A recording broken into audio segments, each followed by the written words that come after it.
आलोक साहब, ये बात तो तथ्यपरक है और मैं भी मानूंगा कि हाँ जी, आप ही के पास आ रहा हूं कि राहुल गांधी बहुत सारे ऐसे मौकों पर मौजूद नहीं रहते जब देश की जनता को लगता है कि विपक्ष के नेता के तौर पे उनको बात करनी चाहिए। बहुत सारे मौकों पे वो बात नहीं करते जब लगता है कि हाँ यहाँ पर वो होते और अपनी बात रखते तो जनता का कनेक्ट आता। और आपने चलिए एक यात्रा कर ली, लेकिन फिर एक लैग आ गया। कहीं आपने बीच में आके एक प्रेस कॉन्फ्रेंस कर ली, फिर एक लैग आ गया। देखिए, आपका मुकाबला इस समय देश में एक ऐसी पार्टी और एक ऐसे नेता के साथ है जिनका जनता के साथ बहुत जबरदस्त कनेक्ट है। अब राहुल गांधी, मैं बहुत साफ साफ कह रहा हूं, आपको शायद ये बात अच्छी ना लगे, लेकिन आप चूंकि यात्रा कर रहे हैं और उसमें जुड़ने की बात कर रहे हैं, लेकिन सही है कि राहुल गांधी उस तरीके से निकल कर नहीं आते जैसा एक विपक्ष के नेता को निकल कर आना चाहिए। खुद प्रधानमंत्री कहते हैं कि इस देश को एक मजबूत विपक्ष की जरूरत है। देखिए, मोदी साहब का दोगला चरित्र तो यहीं से है।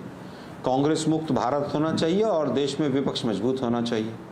तो सोच सकते हैं क्रियाकलाप कैसे होंगे उनके। खैर, मुद्दे की बात यह है कि भ्रष्टाचार के ऊपर बात अभी की तोहिन साहब ने। आपको राग है, नारायण राणे के खिलाफ 800 पेज का एक डॉक्यूमेंट इन्होंने, बीजेपी ने विधानसभा में रखा था कि यह आदमी जेल में होना चाहिए और आज केंद्र में मंत्री। क्या हुआ भ्रष्टाचार की लड़ाई का? वो याद होगा, वो चक्की पिसिंग एंड पिसिंग एंड पिसिंग और फिर 5 बजे तक पिसिंग होके और 5 बजे जो है वो शपथ ले ली गई। याद है आपको? मुझे लगता है तमाम दोहरे पैमाने, दोहरेपन बीजेपी के अंदर है। आर्टिकल 370 हट गया क्या? आर्टिकल 370 की पावर्स को यूज करके 2 चेंज किए गए और चेंज करने के बाद हालात ये हैं कि अभी तक वहां पर चुनाव नहीं करवा पाए ये लोग, और जो तरीका था वो भी गलत था। जितने सुप्रीम कोर्ट में केस थे आर्टिकल 370 और 35A को लेकर 18 के 18 केस वैसे ही पेंडिंग पड़े हुए हैं। और कश्मीरी पंडित चिल्ला चिल्ला के किस तरह से मोदी साहब के और अमित शाह जी के खिलाफ बोल रहे हैं, ये पूरा देश। ठीक है, लेकिन आपने मेरे प्रश्न का जवाब नहीं दिया। बात आती है कि आप बार बार कहते हैं कि राहुल गांधी, मैं दे रहा हूँ मैं उसी पे आ गया। राहुल गांधी जी जो हैं वो मौकों पर नहीं रहते हैं। अरे भाई, विपक्ष के तौर पर भट्ट साहब, आप बताइए, लैंड एक्विजिशन बिल पे किसने सरकार के घुटने टेके थे जब 3 बार ऑर्डिनेंस आया था? 3 काले कानून का सबसे ज्यादा विरोध किसानों का किसने किया था? ट्रैक्टर पर बैठकर पार्लियामेंट तक कौन गया था? 3 काले कानून पर 700 जब शहादत हो गई किसानों की, उसके बाद भी इस सरकार के घुटने किसने टेके थे? नोटबंदी एक बहुत बड़ा भ्रष्टाचार था, ये मुद्दा किसने उठाया था? पेगासस और राफेल के ऊपर किसने मुद्दा उठाया था? राफेल में इतना बड़ा भ्रष्टाचार हुआ और हालत ये थी कि सीबीआई के कार्यालय को रात को दिल्ली पुलिस ने जाकर 2 बजे घेर लिया और सीबीआई के डायरेक्टर को आज तक पेंशन नहीं मिल रही है। ये मुद्दा किसने उठाया था? आज महंगाई और बेरोजगारी के खिलाफ हल्ला बोल किसने किया है? हम पूरी तरह से ताकत लगा रहे हैं। हो सकता है कुछ कमियां भी हम में रह गई। तो आप कह रहे हैं जब इतना सब कुछ किया तो ये, क्योंकि ये आजकल में नहीं हुआ, ये 2019 के पहले भी हुआ या उसके पहले भी हुआ, तो वो आपकी बात कोई समझ नहीं पाया या राहुल जी की बात कन्विंसिंग नहीं थी?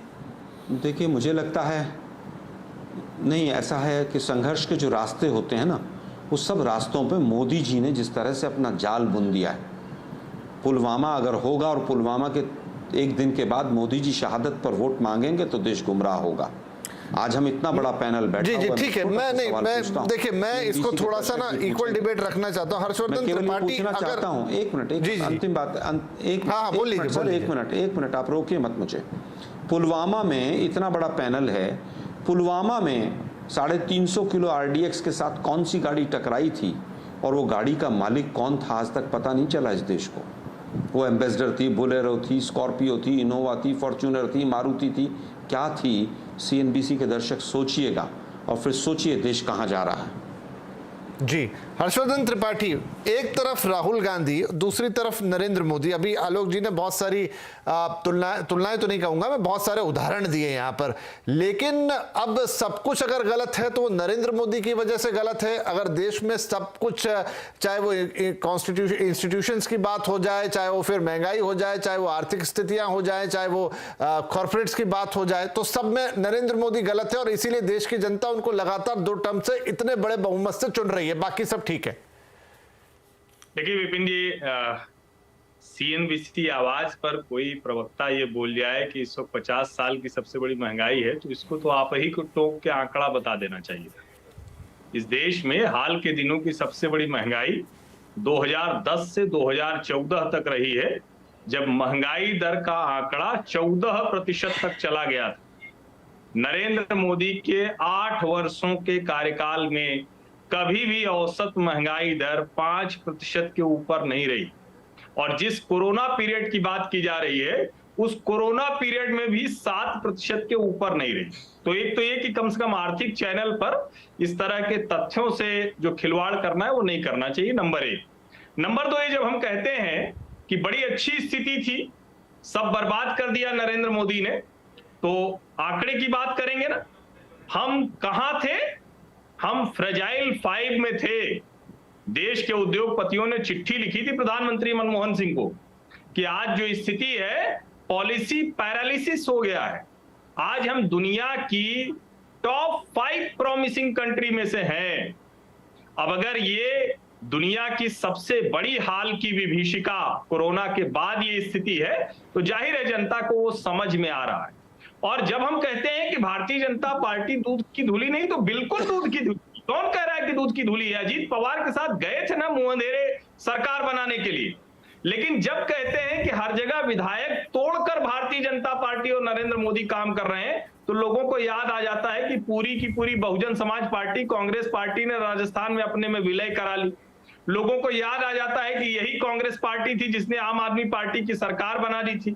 लोगों को याद आ जाता है कि पूरी की पूरी AIMIM राष्ट्रीय जनता दल ने अपने में एकदम खा लिया, खत्म कर दिया। लोगों को याद आ जाता है कि लोक जनशक्ति पार्टी का विधायक वो जनता दल यू में चला जाता है।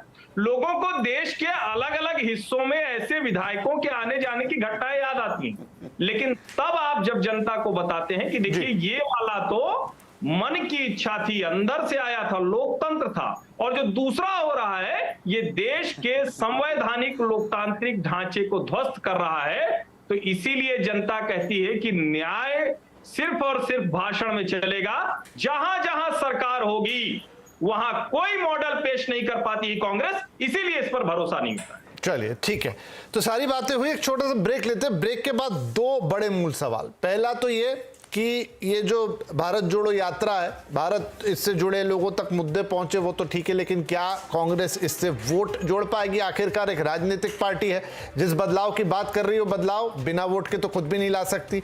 और दूसरी बात कि क्या यहाँ पर अगर हम इस यात्रा की बात करें या इस पूरे परिदृश्य की बात करें, तो अगर ये सारी बातें हैं तो बार बार ऐसा क्या है कि जनता उन चीज़ों को नहीं समझ पाती है और वो बीजेपी को या मोदी को पावर देती है बार बार। 2 बार से हम ऐसा देख रहे हैं और राज्यों की भी अधिकतर यही स्थिति है। एक छोटा ब्रेक लेंगे और फिर इस मूल सवाल को अपने एक्सपर्ट्स के साथ उठाएंगे। छोटे से ब्रेक के बाद तुरंत हाजिर होते हैं।